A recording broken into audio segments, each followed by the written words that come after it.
Alors, quand on parle de tendance, il y a plusieurs niveaux, il y a plusieurs strates pour parler de ce genre de choses. En fait, les tendances, vous avez évidemment ce qu'on est en train de voir aujourd'hui, qui est en train d'exploser, c'est l'intelligence artificielle, mais il y a aussi énormément de choses. Quand on parle de tendances technologiques, ça touche l'ensemble des secteurs. Vous allez avoir de la nanotechnologie, vous allez avoir de l'intelligence artificielle, vous allez avoir du Web3, vous allez avoir, dans le Web3, vous avez la réalité virtuelle, la réalité augmentée, la réalité mixte.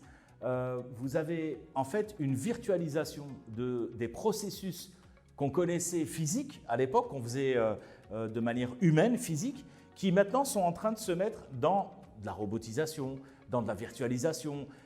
Donc la technologie, elle est tellement transversale qu'aujourd'hui on ne peut pas parler de tendance, on parle de révolution.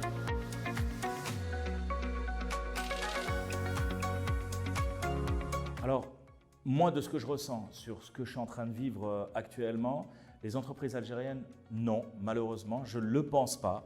Dans leur grande majorité, n'utilisent pas ces outils. Pourquoi? Parce qu'elles ont énormément d'autres soucis et elles n'ont pas encore le recul nécessaire pour pouvoir les intégrer dans leur processus. C'est dommage, mais c'est quelque chose qui va s'imposer à nous. Et comme je suis un fervent défenseur du génie algérien, je considère et je suis même convaincu que dans un très proche avenir, comme ça va s'imposer à nous, les entreprises algériennes vont l'utiliser. Maintenant, attention, attention. Il y a, dans l'utilisation et dans la mise en place des outils technologiques dans les entreprises, il y a toujours ce qu'on appelle une sorte de préparation, c'est ce que j'appelle l'underground. Donc vous allez trouver de jeunes pousses, vous allez trouver aussi de grosses sociétés qui utilisent ce type de technologie. Je vous donne un exemple.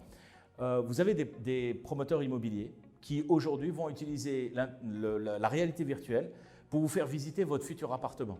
Donc c'est quelque chose qui est en train d'entrer un petit peu. Nous, par exemple, dans le domaine des assurances, on va utiliser par exemple de l'intelligence artificielle pour détecter de la fraude ou pour détecter des incidents sur des véhicules dans le cadre du dommage, de l'assurance dommage.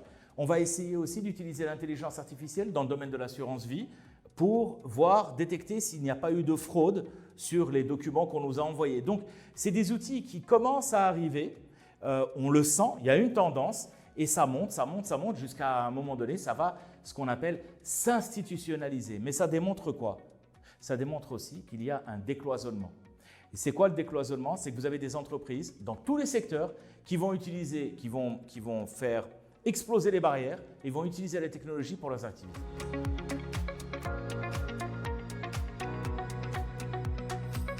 D'abord, ce n'est pas un phénomène de mode, ce n'est pas une tendance, c'est une révolution. Et on a la chance de pouvoir vivre ce moment-là, en Algérie comme dans le monde entier.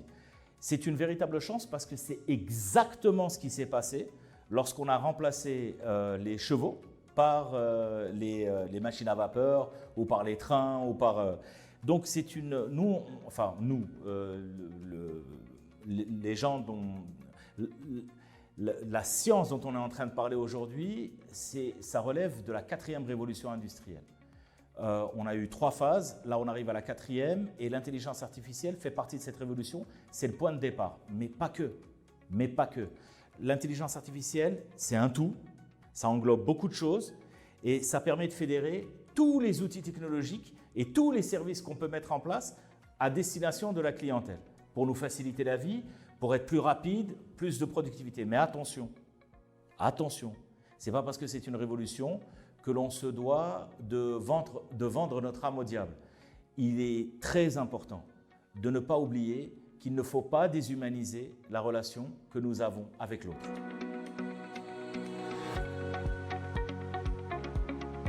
Alors, c'est une question qui est profondément philosophique. Sincèrement, elle est profondément philosophique. On dépasse le cadre technologique.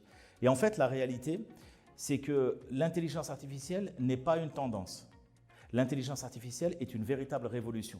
Au même titre, au même titre que les révolutions industrielles qu'on a vécues dans le passé. Et je vous recommande, pour bien comprendre ce qui est en train de se passer dans ce domaine-là et pour l'intelligence artificielle, un livre de Kai-Fu Lee. Ce livre de Kai-Fu Lee, c'est l'IA, la plus grande mutation de l'histoire. Et Kai-Fu Lee vous décrit les 4 vagues successives qui vont traverser la société dans le domaine de l'intelligence artificielle. Donc on a l'intelligence artificielle en ligne, l'intelligence artificielle perceptive, l'intelligence artificielle autonome et l'intelligence artificielle professionnelle. Et tout ça englobé, c'est l'intelligence artificielle générale. C'est le moment où on aura des véritables humanoïdes à la maison qui nous aideront, qui auront conscience de leur environnement. Et après, on dépasse ce cadre-là parce que grâce à ça, on est capable d'arriver à ce qu'on appelle le transhumanisme. Mais bon, ça reste une discussion hautement philosophique parce qu'il faut comprendre une chose.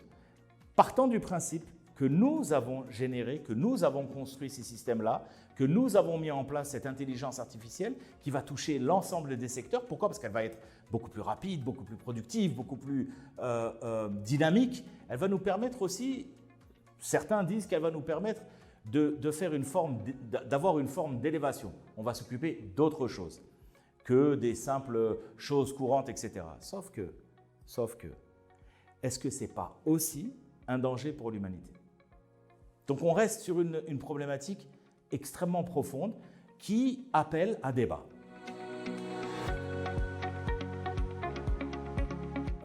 On est passé d'un mode retail pur dans les entreprises dites traditionnelles à aujourd'hui,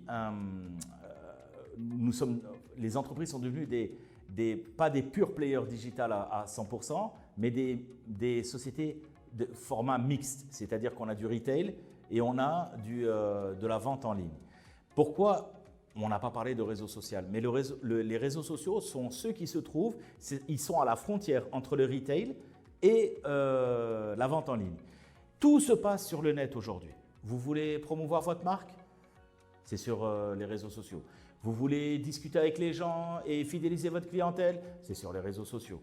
Vous voulez toucher un certain type de clientèle? Vous voulez segmenter vos propositions par type de clientèle? C'est sur les réseaux que ça se passe. Mais qui dit réseau dit smartphone. Donc en fin de compte, aujourd'hui c'est quoi? C'est du social selling? C'est promouvoir la marque? C'est quel objectif vous avez pour utiliser les réseaux sociaux? Et puis aussi, surtout, chaque plateforme a son langage. Vous ne pouvez pas parler sur TikTok comme vous êtes en train de parler sur Instagram ou sur Facebook ou sur LinkedIn. Donc en fin de compte, vous allez vous retrouver à discuter avec un certain type de clientèle segmentée par type de plateforme et vous allez enrichir la marque. Pourquoi? Parce que vous allez vous adresser à chacun de vos personas que vous allez définir préalablement. C'est fabuleux. 2, c'est fantastique parce que en tant que premier responsable, je me livre à des séances de questions-réponses, de débats sur des thématiques par plateforme et donc par type de personnes que je rencontre qui sont exceptionnelles. On a un débat qui est riche, on a un débat qui est dynamique, on a des espaces d'expression qui sont fantastiques et puis évidemment, vous mettez au devant de votre société comme un chef de peloton, c'est-à-dire vous donnez l'exemple et puis on a ce qu'on appelle le employee advocacy où après vos collaborateurs vont essayer de faire la même chose, ils vont le faire souvent mieux que vous et on va être au fur et à mesure, on va passer de micro-influenceur à macro-influenceur. Là, je vous le dis, moi je suis ravi et puis pourquoi je suis ravi? Parce que je rencontre des gens.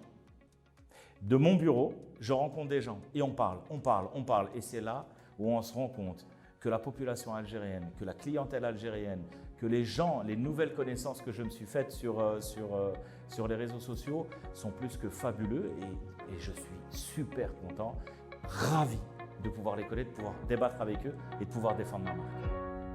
Vive les nouvelles technologies!